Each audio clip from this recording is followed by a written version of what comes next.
kind of had you? I got up 2 hours ago. Really? No, I got up early. I am on New York time, and I got up pretty early. Just got used to, got adjusted pretty early on because I am not a morning person back home. I mean, I take advantage of video games late at night and train later on in the day, so I'm not a morning person. But we got here. Yeah, we got here and got adjusted and going to sleep like 9, 10 o'clock every night. And got adjusted pretty quick and been feeling good and been waking up early. And you know, coaches did a great job, man. I got to thank, you know, Keith Spiro, my buddy Adam came out with me, and they really did a great job at, you know, keeping me sane this whole week and coming out here for 10 days, leaving their families and stuff ain't easy. So really appreciate that. A lot of MMA fans, obviously video game fans as well. What are you playing at night?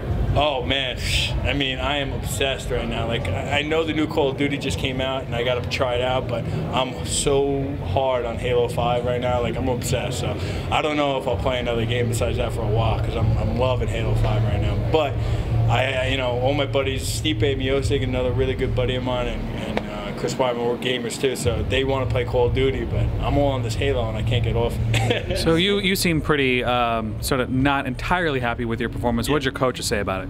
No, they were happy with it. You know, my last fight, I got impatient. You know, I went in there and I was hurting him with everything he was throwing, with Tom Lawler, everything. I mean, the guy probably couldn't walk after the fight, busted up face, everything. I mean, everything I was throwing was working and was hurting him, and I was loading up on shots. And I'm like, I gotta put this guy out, I gotta put this guy out. And I wound up getting caught.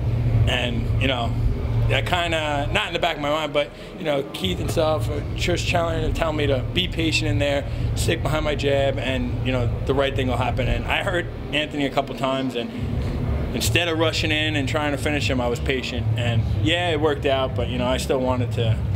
You know, wanted to get him. Every time I heard him, I wanted to finish it right there. But, you know, I would hear Keith yelling in the corner, which was surprising. It is loud in there. But I heard Keith in the corner, patient, and I listened and it worked. Speaking of hearing people in the corner, was it weird not hearing your mate Chris Wyman in the background just screaming? Nah, he's quiet anyway. No, I'm just kidding. No, I'm sure I can. They're all cheering for me back home. You know, him and his family and stuff probably watching this real happy. So I'm sure I'll go talk to him when I finish up here. And I'm sure he's real happy and can't wait for his next win. Are you a tough guy to please? First round knockout?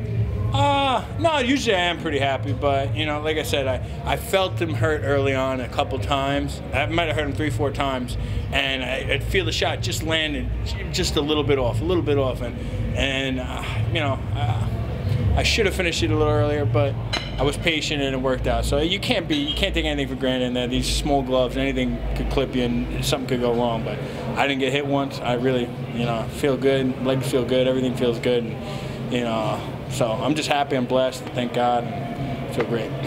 Feel free to call out your next opponent. Next opponent. I can't think of anybody I want. Anyone that wants to put on an exciting fight definitely is. You know, I like the exciting fights. I like the wars. I like the, you know, anyone who's willing to go in there and bang it out with me and have some fun. Even if you want to try taking me down, you ain't gonna be able to do that. So let's just go in there, do whatever you want. I'm ready to go. I mean, I could fight in another month if they wanted me to. So I feel great. You like the wars, but does your family like the wars?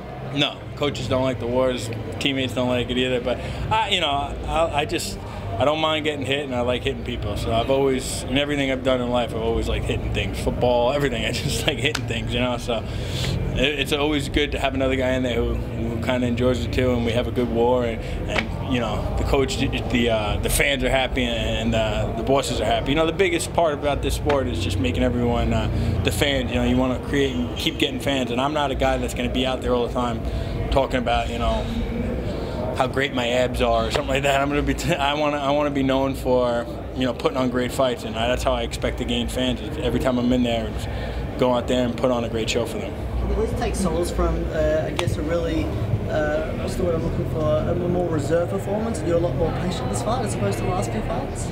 Yeah, no, I definitely. I'll go back and watch it, and I'll probably be a little bit happier than I am with it right now. Coaches seem to be pretty happy with it, but.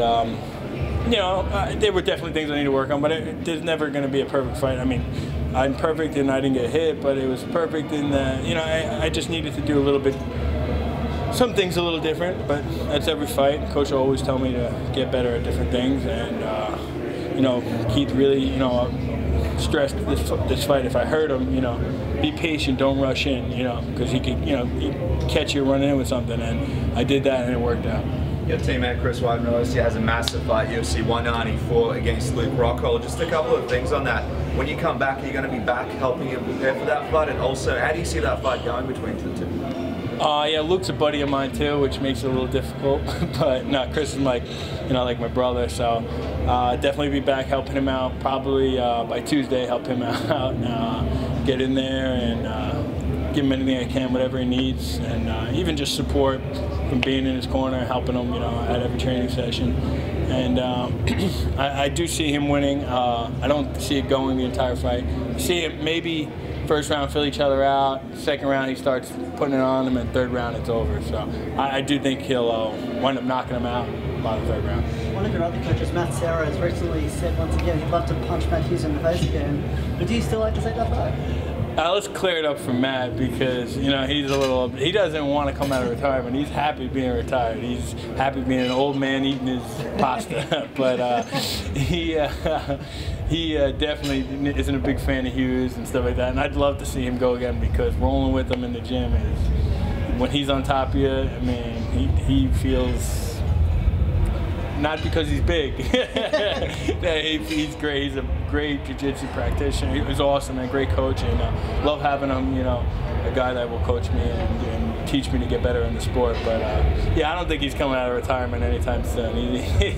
But I think he would give him the business.